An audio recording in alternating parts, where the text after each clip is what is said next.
kalayahang bumabati sa tagapamahalang pangkalahatan ng Iglesia, kapatid na Eduardo V. Manalo, at sa tagapag-ugnay ng mga kapisanang pangsambahayan, kapatid na Angelo Eranio V. Manalo, at sa lahat ng mga kapatid sa buong mundo sa ika-110 kaarawan ng Iglesia.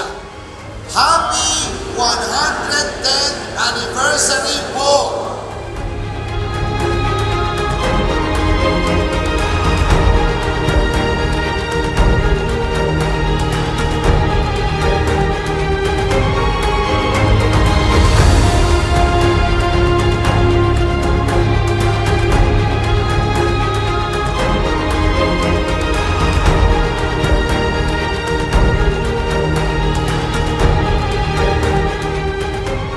Nakikisa sa lahat ng mga kapatid sa buong mundo sa pagbati po sa Iglesia ni Cristo ng Happy Anniversary po!